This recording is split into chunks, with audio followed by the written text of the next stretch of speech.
Okay. तो दोस्तों देखिए, जैसे ही NX खुला कुछ इस तरह का आपको बैकग्राउंड पे दिखाई दे रहा है। यहाँ पे जो आप देख रहे हैं इस एरिया को, कर्सर को देखिए, यह है ग्राफिक विंडो। जो भी कार्य हम करते हैं उस ग्राफिक विंडो में दिखाई देता है। लेफ्ट साइड में इस एरिया को, इसको कहते हैं नेविगेटर। इसमें manufacturing navigator, part navigator, assembly navigator, कई तरह के जो भी मॉड्यूल हैं उनका यहाँ से कंट्रोलिंग होता है। सबसे नीचे अगर आप देखेंगे तो इसे बोलते हैं क्यू लाइन। क्यू लाइन का मतलब कि नेक्स्ट एक्शन क्या होना चाहिए हमारा। जब भी हम कुछ करते हैं तो यहाँ पे एक क्यू देता है कि हमारा एक्शन क्या होना चाहिए नीचे की तरफ। ऊपर मेन्यू है, कमांड्स हैं। तो सबसे पहले हम नया फाइल देखते हैं कैसे बनाते हैं। अगर आप राइट में देखेंगे तो यहाँ पे फाइंड ए कमांड है। ये सब हम आगे सीखेंगे। तो सबसे पहले न्यू फाइल देखते हैं कैसे बनाते हैं। यहाँ न्यू लिए क्लिक।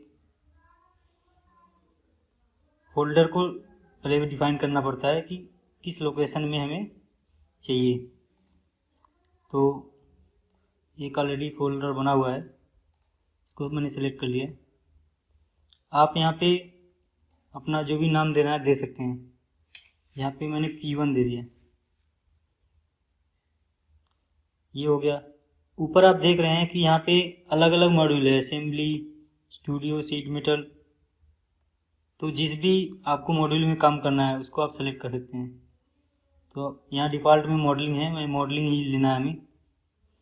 फिर देखेंगे आप यूनिट, आप इसे इंचेज या मिलीमीटर दोनों में कर सकते हैं। तो हम मिलीमीटर में कर रहे हैं। फिर ओके।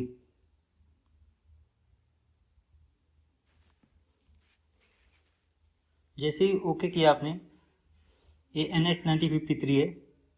तो यहाँ पे आप देख रहे हैं कि बेसिक जो सेटअप है वो खुल गया है मॉडलिंग का। यहाँ पे आप देख रहे हैं फाइल, कर्स, होम, सरफेस, अलग अलग मॉड्यूल के लिए अलग अलग सेटअप है। जैसे होम में अलग सेटअप है, सरफेस में सरफेस के कमांड हैं, असेंबली में असेंबली के कमांड्स हैं। तो आपको जिस भी मॉड्यूल में काम करना है उसी हिसाब से आप यहाँ पे सेलेक्ट कर सकते हैं। अब कुछ बेसिक चीज़ें हम जानते हैं। जैसे NX में ये आप कर्सर देख रहे हैं, कर्सर को सिंपली ड्रैग करेंगे माउस को तो कर्सर मूव होगा।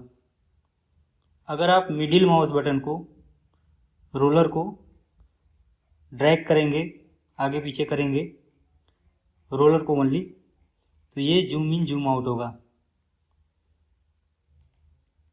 राइट क्लिक करेंगे अगर तो सिलेक्शन ओपन होगा। सिलेक्शन और क्विक एक्सेस जो भी है, और लेफ्ट क्लिक से सेलेक्ट होगा। राइट क्लिक से ऑप्शन खुलते हैं कमांड के या सिलेक्शन के, और राइट से सेलेक्ट होता है या ओके होता है। ठीक। फिर अगर आप पहले से बना हुआ कोई फाइल है उसको फाइल में जाके ओपन करेंगे।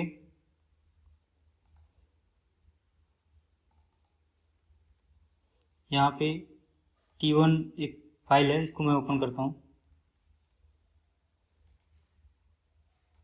तो आप देख रहे हैं कि T1 यहाँ ओपन हो गया है। फिर अगर ओपन करेंगे T2, ये भी ओपन हो गया।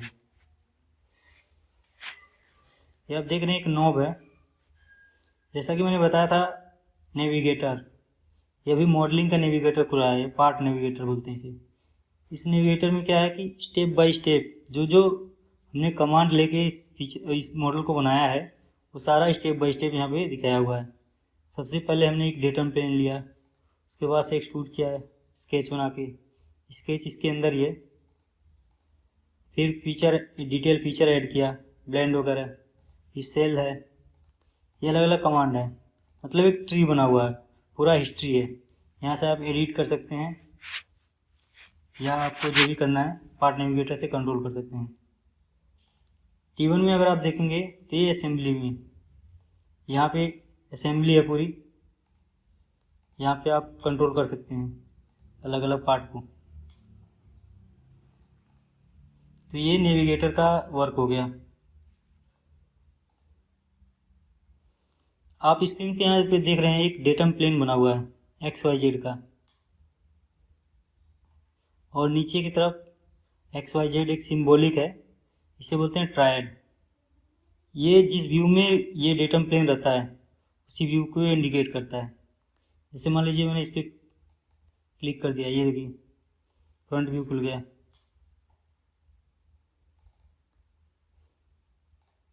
टॉप व्यू तो इसी को इंडिकेट कर रहा है। अगर आप इसको रोटेट करेंगे तो ये भी रोटेट होगा। एक सिस्टम का डिफ़ॉल्ट XYZ होता है, इसे कहते हैं एब्सोल्यूट कोऑर्डिनेट सिस्टम, और एक होता है WCS वर्क कोऑर्डिनेट सिस्टम। अगर आप जाएंगे फॉर्मेट, यहाँ पे वर्क कोऑर्डिनेट सिस्टम अलग अलग तरीके के हैं, डायनेमिक, ओरिजिन, ये आप आगे सीखेंगे। अभी आप दो चीज़ सीखे, absolute coordinate system, work coordinate system. Absolute जो सिस्टम का डिफ़ॉल्ट होता है वो चेंज नहीं हो सकता। वर्क कोऑर्डिनेट सिस्टम को आप मूव कर सकते हैं या अपने अकॉर्डिंग उसे एडजस्ट कर सकते हैं।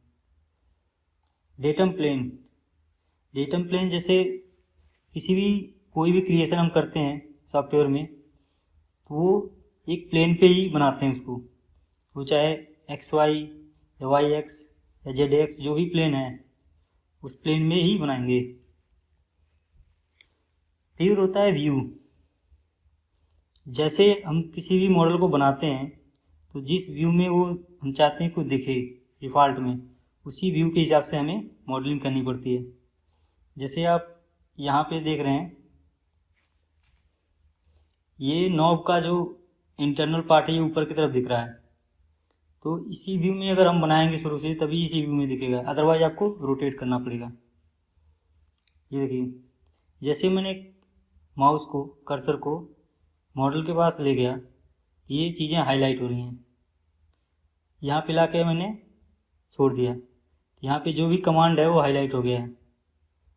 फिर अगर आप इस पर डबल क्लिक करेंगे तो एडिट के लिए तैयार हो जाएगा। यहाँ पे देखिए ये एडिट के लिए तैयार हो गया है। स्केप से पीछे उठ जाता है कमांड। अगर आप यहाँ पे राइट क्लिक करेंगे तो एडिटिंग का फीचर खुल जाता है। यहाँ पे hide, object roll back, sketch में भी और कोई चेंजेस करना है या डिलीट करना है, और लेफ्ट से क्लिक करेंगे तो सेलेक्ट होगा। यहाँ से आपको ये आप देख रहे हैं ये कमांड फाइंडर है, अगर आपको कोई कमांड ढूंढना है तो आप यहाँ पे ढूंढ सकते हैं। अभी माउस से मैं देखिए मिडिल माउस को स्क्रॉल कर रहा हूँ तो ये जूम इन जूम आउट हो रहा है। Middle plus right, middle plus right दबाने पे पैन हो रहा है।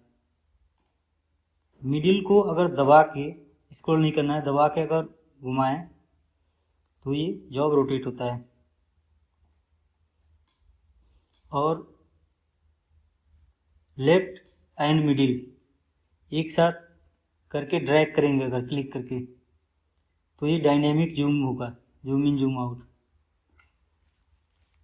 अगर मान लीजिए खूब जूम हो गया, कंट्रोल F अगर आप दबा देंगे तो ये स्क्रीन पे फिट हो जाएगा। तो ये कुछ बेसिक चीज़ें हैं जिन्हें आपको सीखने की ज़रूरत है, तभी आप NX स्टार्ट कर सकते हैं। फिर यहाँ से ऊपर अगर आप देखेंगे एप्लीकेशन, जिस मॉड्यूल में आपको काम करना है, जैसे मॉडलिंग को क्लिक कर देंगे, मॉडलिंग आ गया।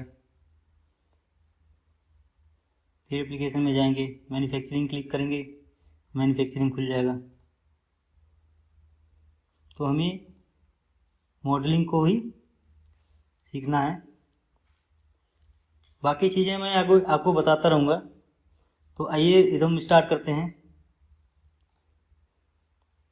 ये आप देख रहे हैं यहाँ पे आपका ये डेटम प्लेन है। जैसे यहाँ पे मुझे स्केच लेना है, तो स्केच में जाएंगे तो स्केच को क्लिक करेंगे।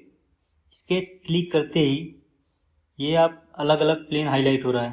तो आपको किस प्लेन पे काम करना है, या तो आप सेलेक्ट करें या तो आप सीधे ओके करेंगे तो डिफ़ॉल्ट में एक्स वाई प्लेन सेलेक्ट हो जाएगा। तो डिफ़ॉल्ट रहने देते हैं, ओके करते हैं। जैसे ओके करें आप यहाँ पे डॉटेड लाइन बन गया। ये लाइन इन्फिनिट है, तो आप यहाँ पे कुछ भी बना सकते हैं विथ रिस्पेक्ट दिस WCS। तो सबसे पहले एक मैं लाइन खींचता हूँ। पहले एक जगह क्लिक करेंगे, फिर नेक्स्ट जगह क्लिक कर सकते हैं। कहीं भी आप क्लिक करके देखिए, click and click, 2 bar click करने में एक लाइन बन जाएगा। ये सिंपल लाइन कमांड है। प्रोफाइल में क्लिक क्लिक, ये हटता नहीं है, ये एक्सटेंशन बना रहता है। या लाइन का हो सकता है ये, या आर्क का हो सकता है। देखिए अभी मैं स्केप नहीं किया हूँ, सिर्फ क्लिक कर रहा हूँ। Click click click click click. अगर आप यहीं पे आर्क ले लेंगे तो आर्क आ जाएगा, फिर लाइन, आर्क, फिर आर्क चाहिए, फिर आर्क। ओके, बनता रहेगा जब तक आप स्केप नहीं करेंगे। स्केप करते ही ये ब्रोकन हो जाएगा। फिर आते हैं रेक्टेंगल। रेक्टेंगल में 2 point 3 point from centre, click and click. ये 2 पॉइंट एक जगह क्लिक करेंगे और माउस को ड्रैग करेंगे, क्लिक क्लिक करके आपको हटाना नहीं है, क्लिक करके ड्रैग करना है। क्लिक करके आप छोड़ दीजिए, ड्रैग करिए और फिर क्लिक करिए। ओके, ऐसे 3 point, click click click click. फिर फ्रॉम सेंटर, आपको किसी एक खास जगह से, सेंटर से, मान लीजिए ये पॉइंट है सेंटर, इस पर क्लिक किया, फिर 2 जगह और क्लिक करना है, क्लिक एंड क्लिक। अभी डायमेंशन नहीं बता रहा हूँ मैं आपको, सिर्फ बता रहा हूँ कैसे कैसे ये हो रहा है। यहाँ से मान लीजिए आपको स्केच सेलेक्ट करके डिलीट करना है, ये सिलेक्शन बार है। यहाँ से आपको करो स्केच जो भी है मिल जाएगा, डिलीट करेंगे डिलीट हो जाएगा। फिर आते हैं सर्किल पे। सर्किल पे 2 तरह का है, सेंटर और डायमीटर। पहले क्लिक करेंगे, फिर डायमीटर, क्लिक करके ड्रैग करेंगे, सर्किल बन जाएगा। 3 पॉइंट में क्या है, 3 जगह से क्लिक करेंगे, 1 2 3। अभी आपको सिर्फ बनाना है कैसे बन रहा है। ओके,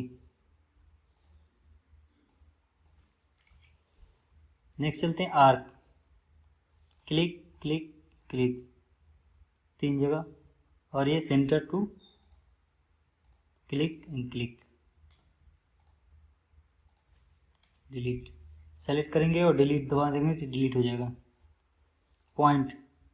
पॉइंट आप इन्फ्रेड मतलब कहीं भी क्लिक करेंगे तो ये पॉइंट जनरेट हो जाएगा। या आप यहाँ पे जाके, यहाँ पे पॉइंट डायलॉग में जाके पर्टिकुलर लोकेशन पे कोई X50 Y 100 ओके करेंगे तो यहाँ पॉइंट जनरेट हो जाएगा। अलग अलग तरीका है। यहाँ पे पहले कर्व सेलेक्ट था इसलिए सेलेक्ट नहीं हो रहा था, तो यहाँ पे नो सिलेक्शन फिल्टर कर देंगे, फिर वो सारी चीज़ें सेलेक्ट होंगी।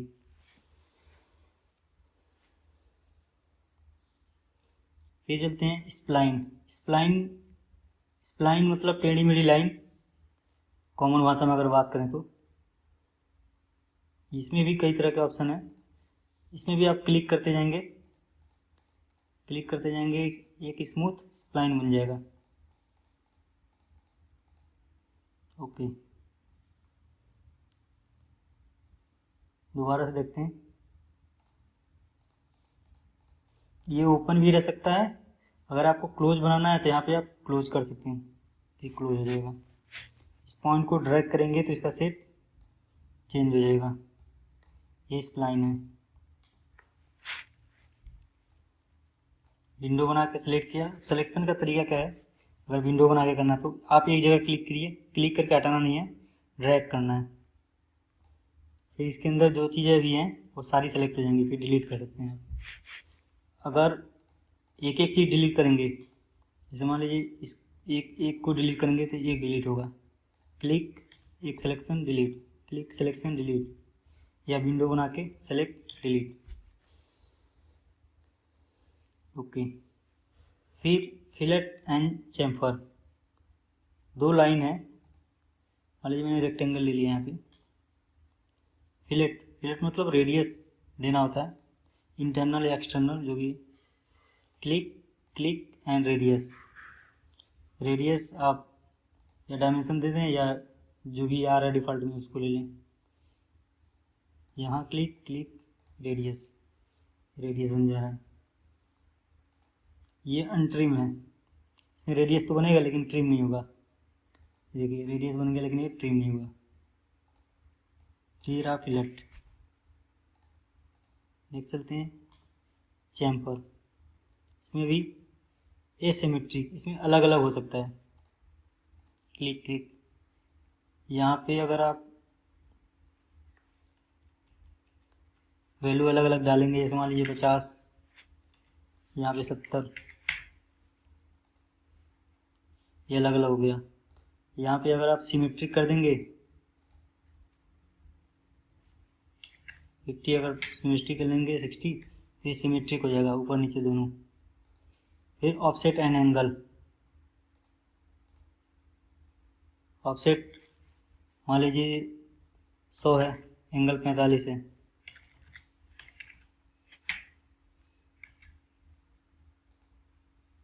तो इस तरह से आप चैम्फर दे सकते हैं। बाकी इसमें बहुत सारी चीज़ें हैं, तो आपको स्केच चालू करते हैं। स्केच कैसे बनेगा इसमें,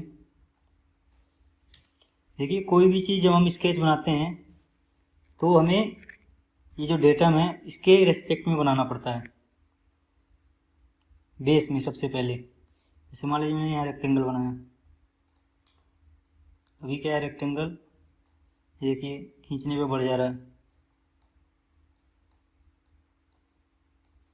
ओके, तो हमें क्या करना है कि इसको एक पर्टिकुलर डायमेंशन देना है कि ये कितने बाई कितने का रहेगा, या सेंटर से इसका डिस्टेंस क्या रहेगा।